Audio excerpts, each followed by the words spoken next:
All right, Shalom. Giving all praise to Yahweh, Bahashem, Yahweh Shai, Bahashem, Rakakwadash.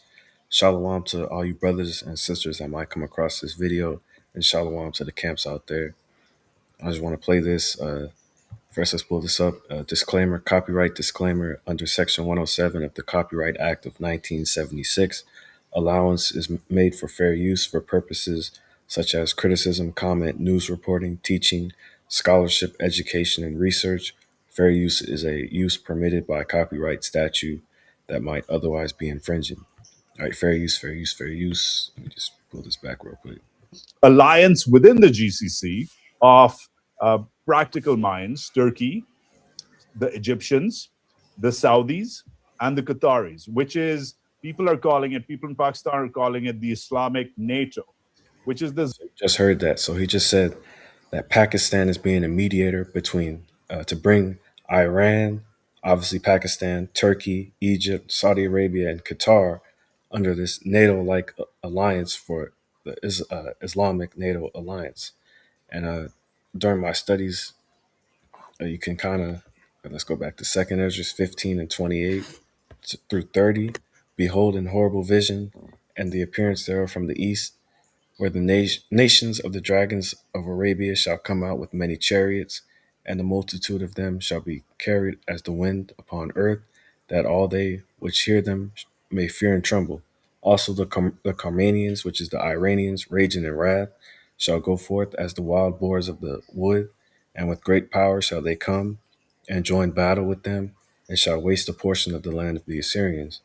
So with this alliance happening right now, uh, there's also this right here. Uh, Israel is threatening Turkey and Egypt. I just want to play this real quick, fair use. Easy a time with the Turks as we've had with the Iranians. I've been following Turkish military doctrine, and The strongest army in the Middle East. the storm is coming. Yes, of course. And they're a I'm member not, of NATO. and even worse, they're a member of NATO. So I look at Iran as a problem we absolutely have to finish, and I'll explain what I mean by that. Gaza, same thing, and the Hezbollah. Why? Why am I fixated on this now? Because we have to be prepared for the next war, which will be probably against Turkey and Egypt. Right. So you just heard that he said we have to be prepared for the next war, which will probably be against Turkey and Egypt. And it's interesting because obviously right now the Strait of Hormuz is blocked off, and the Red Sea right now, Yemen has just started to block off Israeli ships from coming into the Red Sea. Now, let's say if Israel does start a war with Turkey and Egypt, Egypt can shut off the Suez Canal, and Turkey can shut off those Turkish straits right here. And I just posed the question: what happens if the Strait of Hormuz, Red Sea, Suez Canal, and Turkish straits are all closed all at once? And it said the simultaneous closure of these four maritime choke points would trigger an unprecedented global economic crisis, severing the movement of 30% of all global maritime trade and 20% of the world's daily petroleum supply. It would instantly stall supply chains, paralyze industries, and force emergency government rationing or rationing. The energy shock. So you got all of these things. The Strait of Hormuz is already closed. The Red Sea is, I believe, is going to be closed eventually, and it would cause everything to go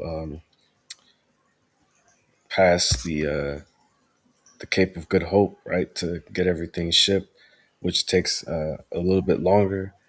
So, and I just pulled up something um, because in both world wars, World War One, you had choking routes that were used, right? You had the British blockade.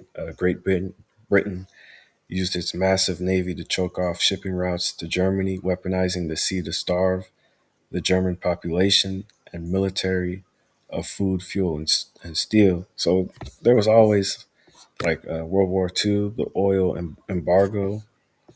So there was always like in the sea, it kind of had problems in the sea that, and if you look at cyclical history, is the philosophical concept that events, civilizations, and societal phases phases move in repeating patterns rather than a straight line, right? In Second Ezra's chapter 5 and verse 42, and he said unto me, I will liken my judgment unto a ring, like as there is no slackness of the last, even so there is no swiftness of the first, right? So it's repeating, right? And I'm not saying 100% that this might happen where these choke points right here, let me pull it up again, right here, these two choke points they could be shut down. I believe they could be if Israel does in fact strike Egypt and Turkey. But right now, for sure, the Strait of Hormuz is closed and the Red Sea is beginning to be closed and probably will be fully closed. But man, if all four choke points get cut off, that would be it'd be way more than a catastrophe. That shit would be horrible, man. So I just wanted to show you guys that and shalom.